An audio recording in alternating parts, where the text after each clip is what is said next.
Welcome to the Newsbeat podcast, where we examine critical issues of social justice.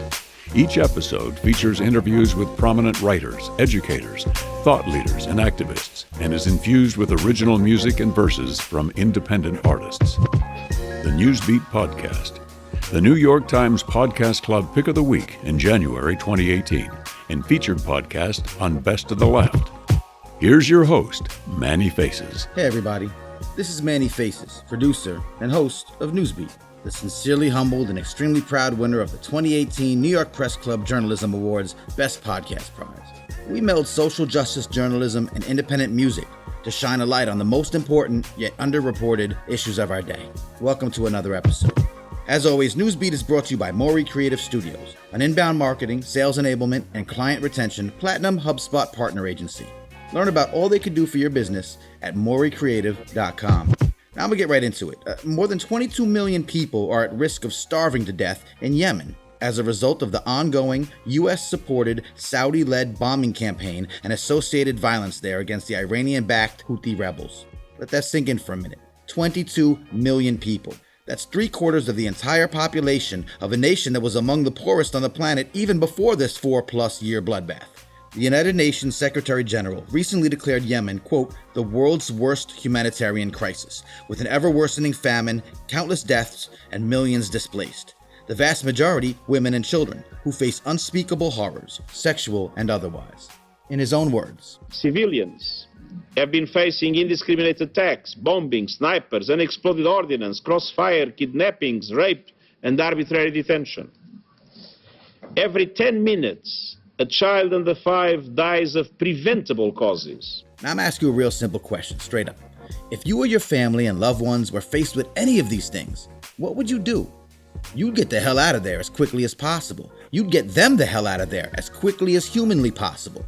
Yet, as if any of those things I mentioned weren't beyond tragic enough, it gets much worse. President Trump, the very guy boasting about the billions U.S. weapons manufacturers are reaping from selling so much military hardware to Saudi Arabia, who then use these to blockade Yemen's ports and slaughter innocent civilians, starve innocent civilians, the very guy helping create said humanitarian crisis blocks those very same families trying to escape annihilation from reuniting with their loved ones here in the United States with his Muslim ban. And that's exactly what it is, a Muslim ban. Infuriating. I gotta pass the mic before I smash it. Shedding more light on this for us is Ibrahim Katabi, a senior legal worker at the nonprofit Center for Constitutional Rights. There is no processes right now. There is no waivers. There is a complete Muslim ban in place, targeting people of color, targeting Muslim people. Mohammed Al-Obahi, a Yemeni U.S. citizen whose wife has been blocked from joining him due to Trump's Muslim ban. Since 2016, I've been trying to bring my wife here on an immigration visa. The process, which is described to take only 6 months, stretched out to more than a year and a half. And Dr. Debbie Al-Muntasser, co-founder of the Yemeni American Merchants Association and founder and CEO of the Bridging Cultures Group Incorporated. The implications that this executive order has had on Yemeni Americans has been really, really tragic in many forms. Our very special musical guest is Brooklyn-based hip-hop artist and lyricist Napoleon the Legend. All right, here it is. This is Trump's Muslim ban, tearing apart families caught in Yemen's civil war. Donald J. Trump is calling for a total and complete shutdown of Muslims entering the United States until our country's representatives can figure out what the hell is going on. The Muslim ban, as President Trump promised that he's going to do a complete shutdown for people from the Muslim world entering the United States. We have to figure it out. We can't live like this. It's going to get worse and worse. You're going to have more World Trade Centers. It's going to get worse and worse, folks. He initiated an executive order banning Muslims from Muslim majority countries, and they were 7 countries, including the country where my family came from, which is Yemen. The first order basically suspended even green card holders from entering the United States. And it created a lot of confusion. We're going to move on now to the chaos, confusion, and anger growing in the wake of President Trump's immigration ban. Protests all across the country, reaction from around the world after the president signed his executive order late Friday. Overnight outrage from coast to coast. In Boston, thousands packing the streets. Officers in riot gear in Portland. In Seattle, police pepper spraying an angry crowd. That order signed Friday, leading to instant chaos and confusion at airports at home and around the world. Travelers not allowed to board flights bound for the U.S., some, including children, detained upon landing. It's not a Muslim ban, but we're totally prepared. It's working out very nicely. You see it at the airports, you see it all over. It's working out very nicely. There were a lot of protests. People took to the airports, chanting, let them in.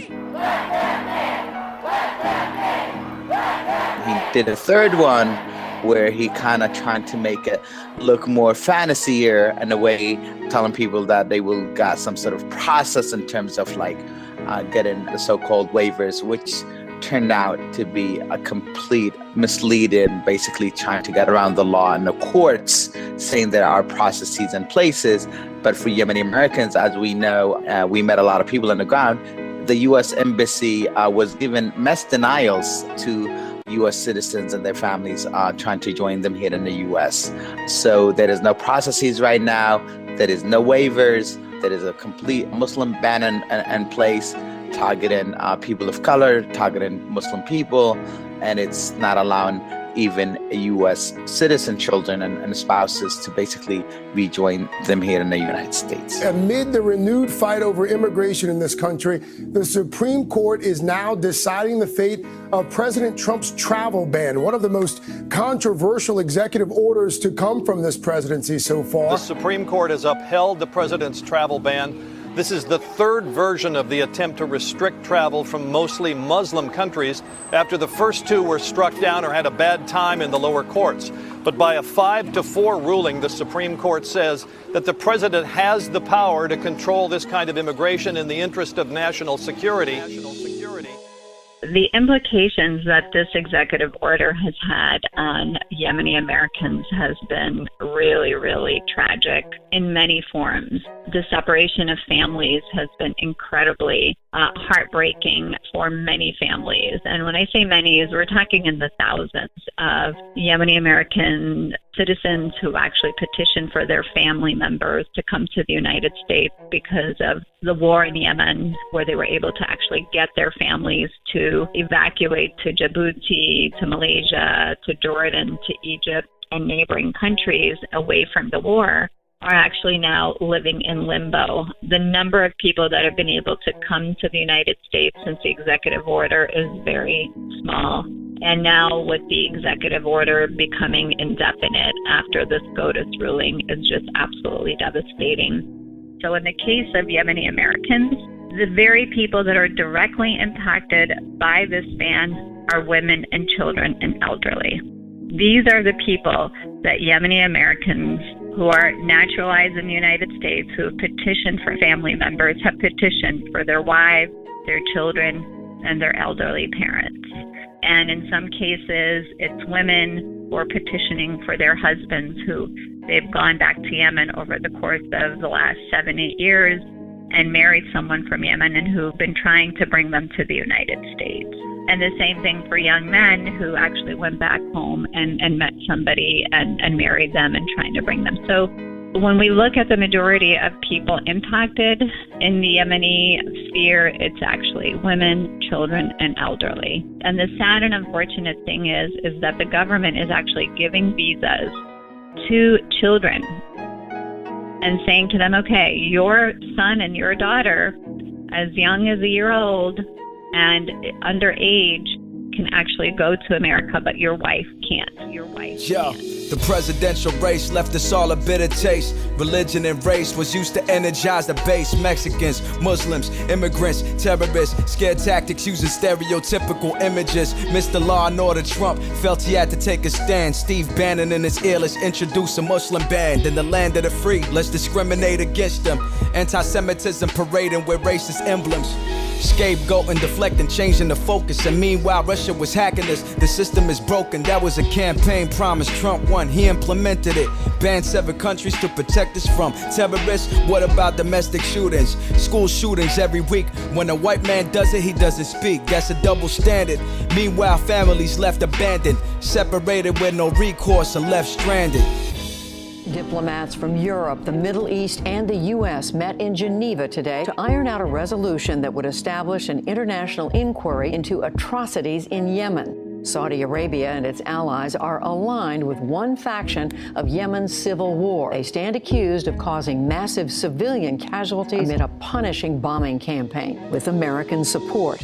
I think people don't understand why Yemenis are fleeing Yemen. It's because of the civil war that has continued since 2015, where the Houthis and the legitimate government have been at odds with each other. Upon the standing president was being threatened by the Houthis, he fled the capital, went to Saudi Arabia and asked Saudi Arabia to intervene on behalf of his leadership and the military. And sadly, what we have seen over the course of the last 5 years of this conflict is that it's turned into a proxy war between Iran and Saudi Arabia. So the role that Saudi Arabia is playing is not good in terms of the devastation that's been actually created in Yemen, and also the Houthi rebels and the devastation that they have created with the support of Iran.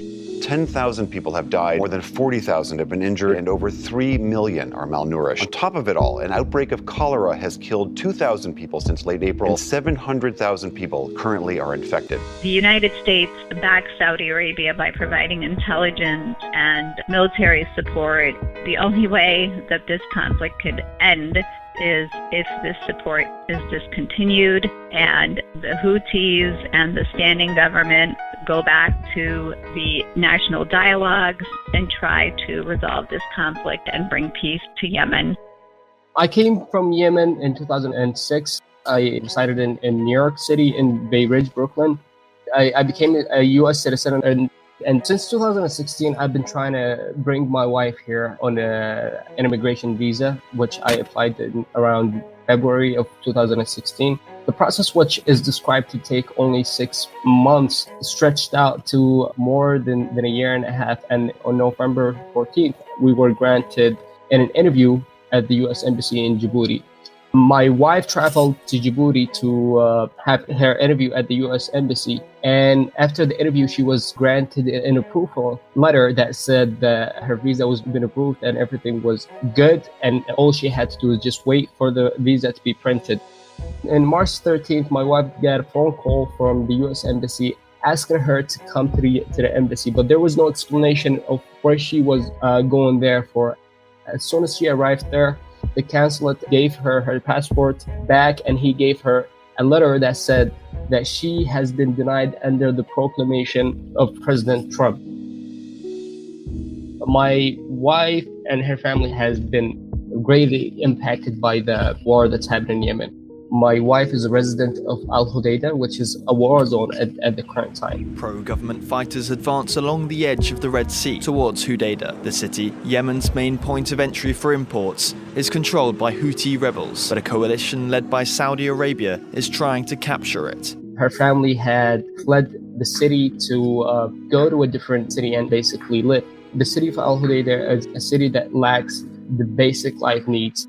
We had left to go live in Sana'a basically because there is no life standards in Al-Hudaydah. I'm left with the two options. It's either my wife will stay in Djibouti for God knows how long until her waiver gets approved, and we don't even know how long is that going to be, or send her back to Yemen where she does not have a house to go back to right now. We try to keep in touch every single day, but the connection that we feel that we should have and deserve to have as a husband and a wife, to live together, to enjoy life, to travel, to be able to explore, it's just not there, because we are separated with thousands of miles, and it has taken a great psychological toll on us to really cope with what's happening there. You got Irish Americans, just like the Black Americans, the Native Americans, Yemeni Americans. Let's talk about the Yemenis and why so many fleeing since 2015. A lot of deaths and bodies bleeding. Got the Houthis beefing with the government. It's popping off Iranians and Saudis. Caught up in a proxy war causing devastation. Humanitarian crisis right now. A peaceful dialogue with Houthis would be righteous. Meanwhile, a U.S. citizen got his wife back in Yemen with his children working on a visa so they could be with him. They got accepted then denied out the blue after years of applications and nothing for them to do. She's in a war zone. They gotta move to Djibouti or Sana. A letdown. Psychologically, it's getting harder for both of them to keep the family tight and living proper. Martyrs and its modern day victims of broken promise. Using vulgar language, President Trump today questioned why the United States would allow people from Haiti and Africa into the country. We will, very importantly, be funding and closing the loopholes that undermine our enforcement, and we will get rid of chain migration and the visa lottery program. We have a lottery program where we take in a lottery people from other countries. In some places, we are bringing in some very bad people. People come in, and they're not necessarily good, like the man that ran over, the animal that ran over many people in New York City the other day. According to chain migration, he may have as many as 22 to 24 people that came in with him. His grandfather, his grandmother, his mother, his father, his brothers, his sisters. We are seeing the impact of the Trump administration's zero-tolerance policy for illegal immigration at the border. It means adults coming into the U.S. without authorization are being criminally prosecuted, and children coming with them can be taken away, at least temporarily. Sadly, this administration has turned a blind eye to what is happening there, and quite frankly, doesn't really care about people, about refugees, about anyone who's seeking a better life. And this is the harsh reality that we are seeing across the board. We see what's happening at the southern border, how people are actually being taken and imprisoned, and their children being ripped away from them.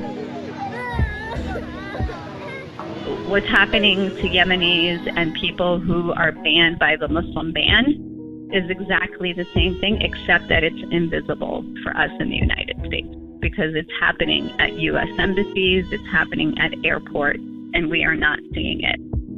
These are all a part of one agenda to basically minimize the number of ethnic and racial groups to this country. And it's really sad and unfortunate that the ones paying the price are women and children and elderly.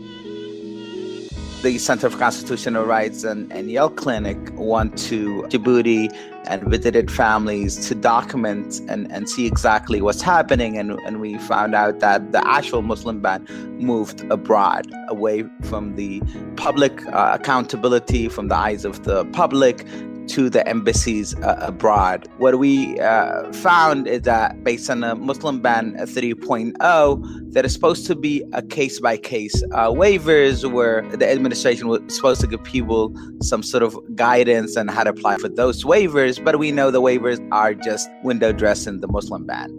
There were kids of U.S. citizens being denied visas even after they were approved for visas. We found family members who only have one child in Djibouti and one child in the U.S. We found a U.S. citizen left their jobs in the United States to stay with their families abroad. Many and dozens of immediate relatives of U.S. citizens approved and then denied because of the Muslim ban after 17 and 18 years waited to join their parents in the U.S. This executive order is a Muslim ban. It was designed to be a Muslim ban because it was a campaign promise that Trump made to the world, that he was going to create a Muslim ban. A total and complete shutdown of Muslims entering the United States. We look back at all the video footage, we see it, we hear it. I think Islam hates us. There's something there that there's a tremendous hatred. Sadly, there were people who cheered him on and who felt that that was the best thing that he can do for this country. You have no choice.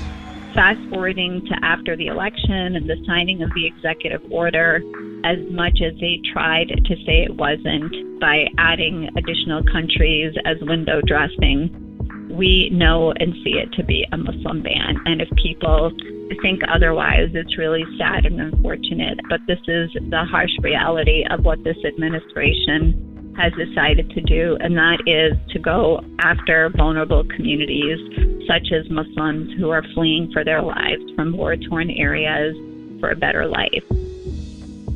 We learned of a Yemeni American in Crowley, Louisiana, who took his life because of the heavy burden of the ban.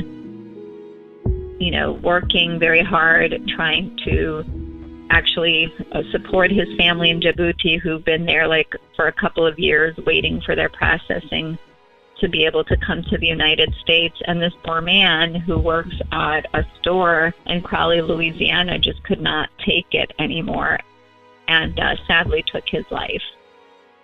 So right now we're in communication with his brother, and what we learned was that after the incident happened, the U.S. government decided to give visas to his family. So now his family is going to be arriving to the United States to reunite with him, except that they are going to bury him versus this having a happy ending. Yeah.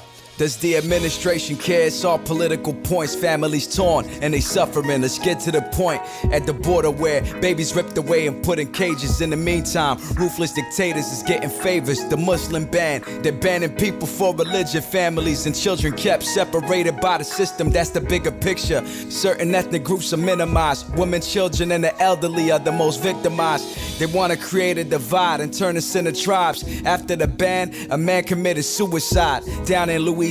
Couldn't get his family here. How many tears manipulating us with fear? Where did our values go? When did we become so scared? Social media connected, yet so unaware. America was never great through hate. When we discriminate, everything we stand for breaks, for real.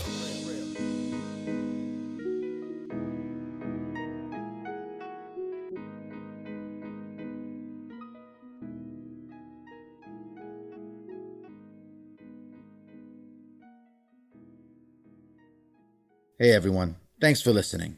Once again, I'm Manny Faces, Newsbeat's producer and host.